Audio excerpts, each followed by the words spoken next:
Film dibuka memperlihatkan sebuah geng bertopeng yang baru selesai beraksi merampok sebuah bank pusat. Mereka berhasil menggondol uang brankas yang bernilai ratusan juta dolar. Semua pasukan polisi berhasil mereka ratakan, dan yang tersisa hanya seorang detektif yang diketahui bernama Michael.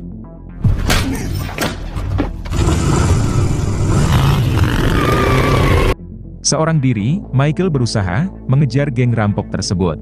Sehingga terjadilah aksi kejar-kejaran. Sebenarnya atasan Michael melarangnya melakukan pengejaran seorang diri dan lebih baik menunggu pasukan bantuan tiba. Akan tetapi, Michael yang tidak ingin lagi kehilangan jejak geng tersebut memutuskan untuk lanjut mengejar.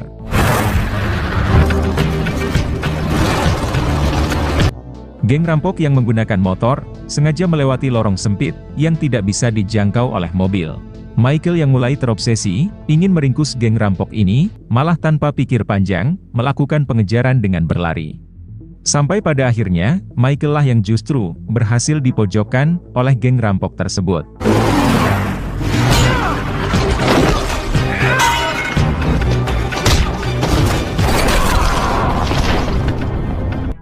Namun entah kenapa, bos rampok yang bernama Ray ini, memilih untuk tidak menghabisi Michael. Dan hanya menembak kaki Michael, agar Michael berhenti mengejarnya. Dan untuk kesekian kalinya, Michael kembali gagal, memburu geng rampok, yang paling diincar di Amerika.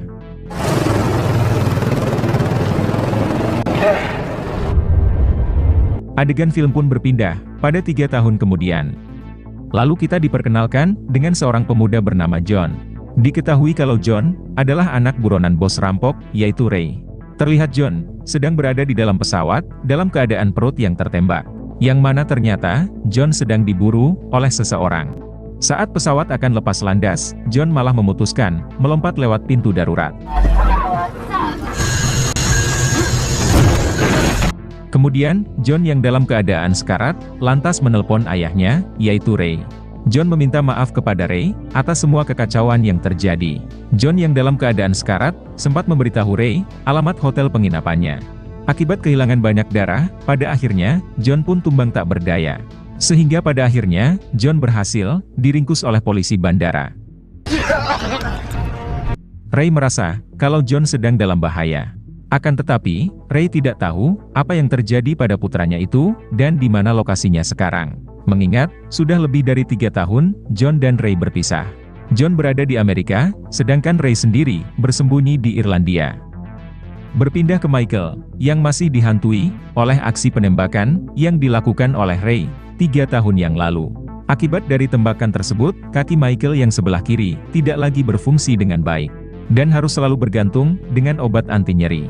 Membuat Michael semakin berambisi untuk meringkus bos rampok tersebut, yang sampai saat ini masih berkeliaran di luar sana. Diketahui kalau Michael mempunyai seorang partner yang sangat peduli dengannya. Partner Michael ini diketahui bernama Sarah.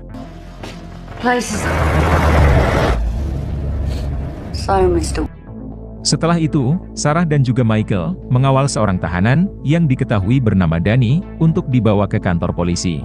Danny adalah mantan tentara yang menjalankan bisnis senjata ilegal.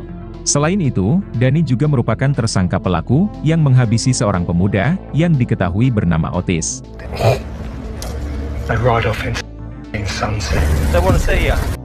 Setibanya di depan kantor polisi, atasan Michael yang bernama Jordan malah menugaskan Michael dan Sarah untuk membebaskan Danny. Dengan alasan tidak memiliki cukup bukti untuk menjebloskan Danny ke dalam penjara. Selain itu, keluarga korban juga sudah mencabut tuntutan mereka terhadap Danny. Jelas hal itu membuat Sarah dan Michael kecewa. Padahal mereka berdua sudah bersusah payah dalam meringkus Danny. Sarah sangat yakin kalau Danny telah mengintimidasi keluarga korban agar mencabut tuntutannya. Akan tetapi, Sarah dan Michael tidak bisa berbuat apa-apa karena pengadilan sudah memutuskan bahwa Danny tidak bersalah.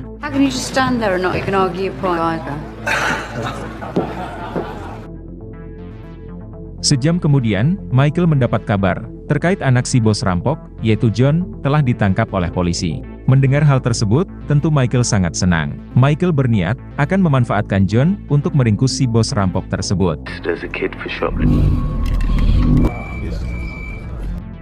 Namun di balik itu, wakil si ketua polisi bernama Nathan, telah mengerahkan pasukan polisi, untuk memburu si bos rampok, yaitu Ray, yang diduga kuat, sekarang bersembunyi di Irlandia. Nathan mengetahui hal itu, dari panggilan terakhir, di ponsel anak Ray sendiri, yaitu John. Namun langkah Nathan tersebut, disambut dingin oleh Michael. Michael merasa, misi Nathan tersebut, hanya akan sia-sia saja. Setelah mengetahui anaknya tertangkap, Ray tidak akan tinggal diam di tempat. Ray pasti akan berwaspada, mengantisipasi kedatangan pasukan polisi. Tak terima tindakannya diragukan, tentu Nathan sangat marah. Bahkan, Nathan tak segan menghina Michael, yang sampai saat ini, masih saja gagal, meringkus bos rampok tersebut. Well, what do you think again? Who's gonna take... about any of that stuff? Done! Dugaan Michael ternyata benar, si bos rampok yaitu Ray, ternyata sudah bersiap siaga. Menyiapkan jebakan maut untuk menyambut kedatangan pasukan polisi utusan Nathan. Singkat cerita, pasukan polisi utusan Nathan tiba dan langsung mengepung tempat persembunyian Ray. Kemudian secara mengendap, Ray melarikan diri dari tempat itu.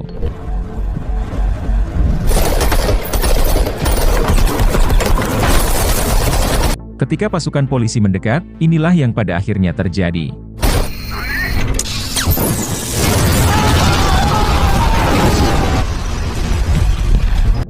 Pasukan polisi utusan Nathan tewas dari jebakan yang dipasang oleh Ray. Kemudian, Ray meninggalkan negara Irlandia dan menuju ke Amerika. Si ketua polisi yaitu Jordan sangat marah kepada wakilnya, yaitu Nathan. Akibat dari misi Nathan yang gegabah, puluhan polisi kembali menjadi korban kebutalan si bos rampok, yaitu Ray. Michael lantas mengusulkan agar mempublikasikan alamat rumah sakit tempat di mana John dirawat, yaitu untuk memancing kedatangan Ray untuk menyelamatkan anaknya tersebut. Sehingga dengan begitu, polisi punya kesempatan emas untuk menangkap Ray di rumah sakit. Diketahui kalau anak Ray, yaitu John, masih dirawat di rumah sakit. Mendengar hal itu, Jordan pun setuju. Lalu menugaskan Michael dan Sarah untuk mengawal John di rumah sakit. If it was, I put Rowan on open. He's still reeling from you get the hospital with us. Berpindah ke Ray, yang menemui sahabat lamanya, yang diketahui bernama Anton. Kemudian, Anton pun menjelaskan, selama Ray bersembunyi di Irlandia, putra Ray yaitu John, bergaul dengan seorang gangster, yang diketahui bernama Otis. Namun sayangnya, Otis sudah tewas, dihabisi oleh Danny, seorang mantan tentara, yang beralih profesi, menjadi bandar senjata ilegal. Sebenarnya, Danny sudah ditangkap oleh polisi, atas tuduhan menghabisi Otis, yaitu teman anak Ray. Namun Danny dibebaskan, karena keluarga Otis, mencabut tuntutan mereka terhadap Danny. Anton juga meminta Ray, untuk berhati-hati, apabila ingin menjenguk anaknya, yang terbaring koma di rumah sakit. Mengingat, anak Ray sekarang, tengah dikawal oleh polisi. Dan dijadikan sebagai umpan, untuk memancing Ray, keluar dari persembunyian. Mengingat, Ray adalah buronan paling diincar, oleh kepolisian Amerika. Apparently Ruan was involved in using the family name as Leebridge. They pick up Ruan, it's city here. They're going to make an example of him. Because of you. Sementara itu, Michael dan juga Sarah, sudah berada di rumah sakit. Mengawal anak Ray yaitu John, yang masih belum sadarkan diri, dari ruang monitor CCTV. Tak lama kemudian, Ray menyusup ke dalam rumah sakit, dengan menyamar, sebagai petugas medis. Dari pintu kaca ruangan, Ray menyaksikan anaknya, yang sedang terbaring koma. Tentu hal tersebut, membuat Ray sangat sedih dan marah. Di saat yang bersamaan, seorang penghujung rumah sakit, bertanya kepada Ray, di mana ruangan nomor 45. Akan tetapi, Ray malah menunjuk ruangan, di mana anaknya dirawat. Kemudian, Ray bergegas, keluar dari rumah sakit tersebut.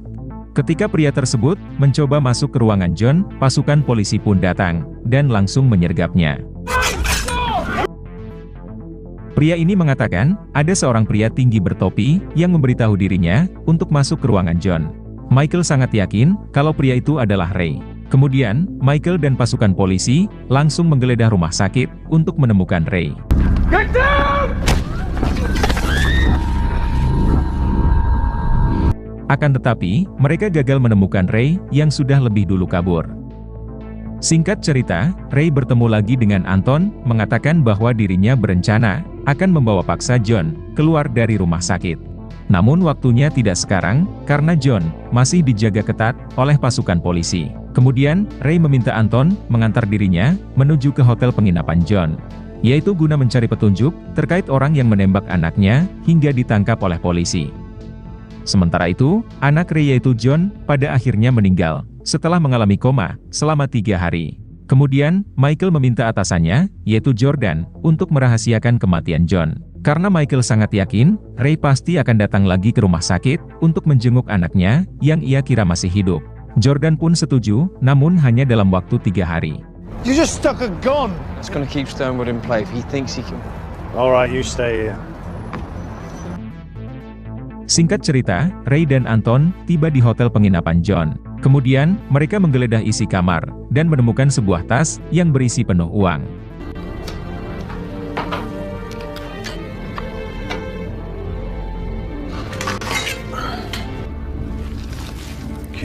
Ray sangat yakin kalau pemilik uang tersebutlah yang telah menembak anaknya. Kemudian, Ray meminta bantuan Anton untuk mempublikasikan kamar penginapan John ini, yaitu untuk memancing si pemilik agar menjemput uang tersebut. Berpindah ke Sarah, yang menasehati John agar mengurangi obsesinya untuk menangkap si bos rampok, yaitu Ray.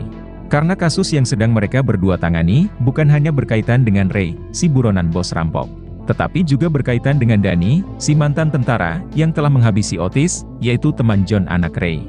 Menanggapi itu, Michael pun mengatakan baginya menangkap Ray bukan lagi sekedar tugas semata, tetapi sebagai balas dendam pribadi karena Ray telah merusak kaki kirinya dan juga menghabisi puluhan rekan kepolisian Michael. Stay here and cover for me. You're staying here. Di malam harinya, Sarah memantau pergerakan Danny. Tak lama kemudian, Michael mendapat kabar terkait alamat hotel penginapan John. Mengetahui akan hal itu, Michael pun bergegas menuju ke hotel tersebut untuk mencari petunjuk. Sementara itu, 2 orang pria menyusup ke kamar hotel penginapan John untuk mencari uang tersebut. Ray yang bersembunyi di sana lantas menyerang mereka berdua.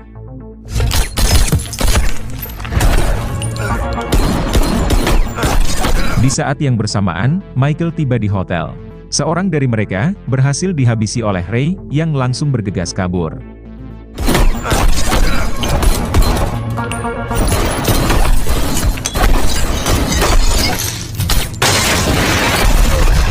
Michael yang melihat Ray kabur, ia pun berusaha mengejarnya. Akan tetapi, Michael kembali harus gagal mengejar buronan bos rampok tersebut akibat satu kakinya yang cedera. Di lokasi penembakan, Michael menemukan kacamata milik salah seorang penyusup. Berpindah ke Sarah, yang mengikuti Danny sampai ke markasnya. Kemudian, Sarah berhasil merayu pengawal Danny. Sehingga pada akhirnya, Sarah mengetahui kontainer mana yang akan diselundupkan oleh Danny.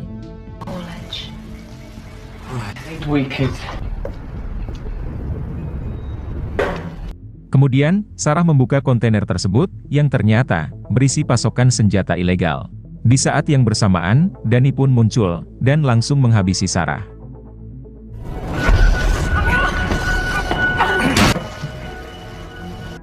Di keesokan harinya, Michael memberitahu atasannya perihal penyusup yang tewas di dalam kamar hotel John, yang mana ternyata ia adalah anggota polisi. Sementara satu rekannya berhasil melarikan diri. Akan tetapi, Michael menemukan kacamata di lokasi kejadian milik seorang penyusup yang kabur. Michael bertanya, apakah Jordan yang telah menugaskan polisi tersebut menyusup ke dalam kamar hotel John. Jordan mengatakan, ia sama sekali tidak pernah menugaskan polisi manapun untuk menyusup ke kamar hotel John. Sementara itu, Ray akhirnya mengetahui kalau yang ia habisi tadi malah adalah seorang anggota polisi. Seorang penyusup yang berhasil kabur ternyata adalah Nathan, yang kacamatanya ditemukan oleh Michael. Ray pun menduga kalau uang yang dicuri oleh anaknya kemungkinan besar adalah milik kedua polisi tersebut. Yang mana artinya, kedua polisi tersebutlah yang kemungkinan besar menembak anak Ray. Berpindah ke Michael, yang menugaskan bawahannya untuk melacak keberadaan Sarah. Karena sudah lebih dari 24 jam, Sarah belum juga muncul. Arrested a year ago for a minor drug. Dari bantuan Anton, Ray berhasil menemukan nomor telepon Nathan, yaitu si polisi korup. Setelah terhubung, Ray langsung bertanya, apakah Nathan, yang telah menembak anaknya, sampai terbaring koma di rumah sakit. Menanggapi itu, Nathan langsung mengajak Ray untuk bertemu empat mata di sebuah klub malam. Nathan mengatakan, dirinya mengantongi informasi terkait siapa pelaku yang menembak anak Ray. Kemudian, Anton menaruh sebuah senjata di bawah meja di dalam klub malam tersebut, yaitu untuk berjaga jika terjadi kekacauan di dalam pertemuan antara Ray dan Nathan. You're right, mate. We're closed. Di balik itu, Jordan menemui Michael dan memberitahu perihal kacamata yang Michael temukan di TKP, ternyata adalah milik Nathan. Jordan curiga kalau Nathan adalah polisi korup yang terlibat dalam kasus penembakan anak John. Atas dasar itulah, Jordan menyadap telepon Nathan guna mencari petunjuk. Sehingga pada akhirnya, Jordan mengetahui kalau malam ini Nathan akan melakukan pertemuan dengan seseorang, yaitu untuk membahas kasus penembakan anak Ray.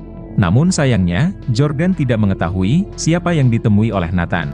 Akan tetapi, Jordan mengetahui alamat lokasi pertemuan mereka, yaitu di sebuah klub malam. Maka dari itu, Jordan menugaskan Michael untuk memantau pertemuan antara Nathan dan orang tersebut. But the cricket bar. I want you to go and check it out.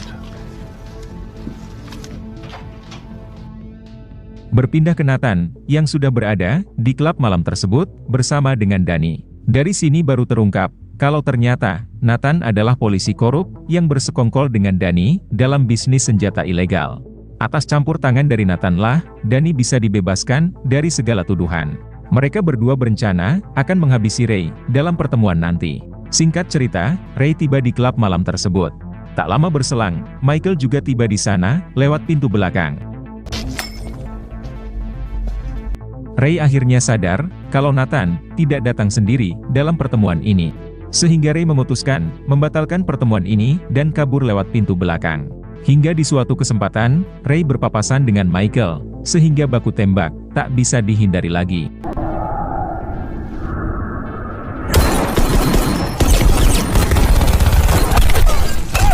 Di saat yang bersamaan, Nathan dan Ray muncul, dan juga terlibat dalam baku tembak tersebut.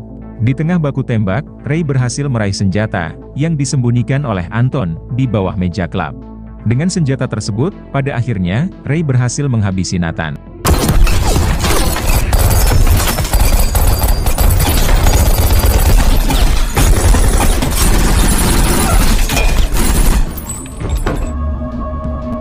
Kemudian, Ray berusaha menembak Danny. Namun sayangnya, Danny berhasil kabur.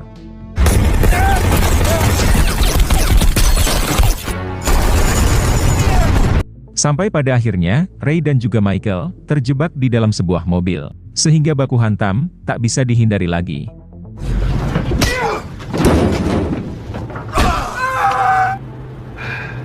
Michael yang kakinya cedera, mampu dengan mudah dilumpuhkan oleh Ray. Kemudian, Ray memaksa Michael membawanya ke rumah sakit untuk menemui anaknya. Dengan senang hati, Michael mengantar Ray langsung ke kamar mayat. Melihat anak sematawayangnya yang ternyata sudah tewas, tentu membuat Ray sangat terpukul. Menyaksikan Ray menangis, Michael merasa sangat bahagia. Melihat hal itu, Ray pun marah dan berniat menghabisi Michael. Akan tetapi, Ray sekali lagi membatalkan niatnya. Kemudian, Ray memaksa Michael membantunya mencari Danny. Saat hendak keluar dari rumah sakit, Michael dan juga Ray berpapasan dengan anak buah Michael. Si anak buah mengatakan kepada Michael, ia baru saja menemukan mayat Sarah yang telah dihabisi oleh Danny. Melihat sosok si buronan bos rampok, si anak buah Michael berniat ingin menembaknya, akan tetapi digagalkan oleh Michael.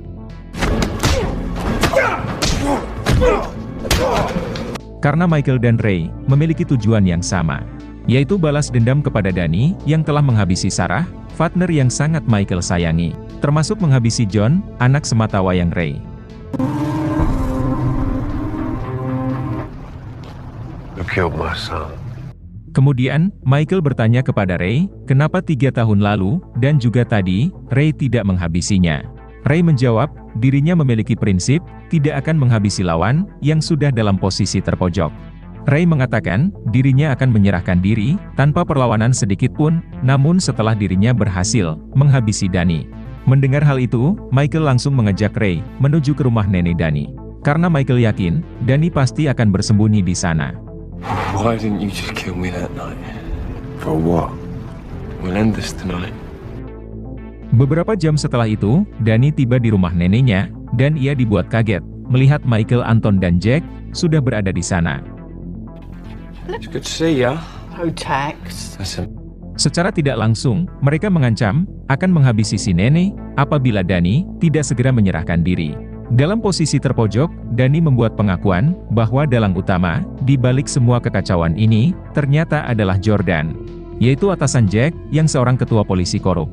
Melihat ada sedikit celah, Danny berusaha melakukan penyerangan hingga terjadilah baku tembak. Akan tetapi, pada akhirnya, Danny berhasil dilumpuhkan.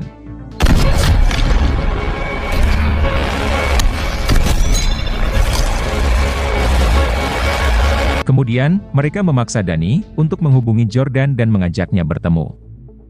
Anton yang terluka akibat baku tembak tadi, memutuskan untuk ikut bersama dengan Michael dan Ray dalam meringkus Jordan. Sorry about that, man. No, you did good. Singkat cerita, Jordan tiba di tempat pertemuan, dan inilah yang terjadi.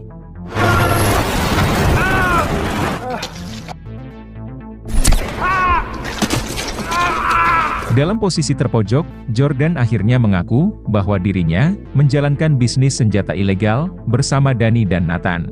Jordan yang telah menugaskan Danny untuk menghabisi anak Ray yaitu John dan temannya yang bernama Otis. Karena mereka berdua telah mencuri uang Jordan dan sekaligus mengancam akan membocorkan ke publik bahwa Jordan dan Nathan adalah polisi korup yang berbisnis senjata ilegal. Jordan juga yang menugaskan Danny untuk menghabisi Sarah. Jordan juga berniat menghabisi Michael dengan cara menjebaknya datang ke pertemuan antara Nathan dan Ray.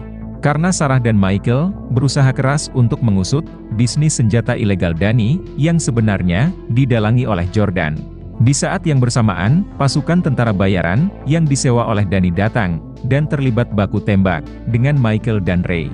Ternyata secara diam-diam, Danny sudah menghubungi pasukan tentara bayaran untuk meminta bantuan.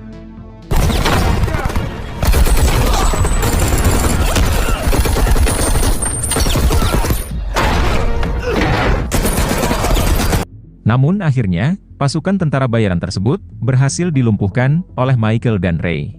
Tak lama kemudian, Ray berhasil menghabisi Danny yang bersiap menghabisi Michael.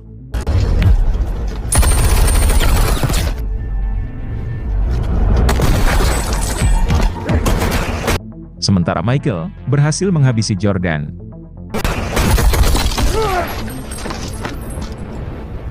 Sesuai janjinya, Ray menyerahkan diri kepada Michael setelah berhasil menghabisi Danny. Akan tetapi, Michael sengaja membiarkan Ray melarikan diri. Sebagai balas budi, karena Ray telah menyelamatkan nyawanya dari peluru Danny. Namun Michael berjanji akan kembali memburu Ray apabila Ray dan geng rampoknya kembali beraksi. Kemudian, film pun selesai.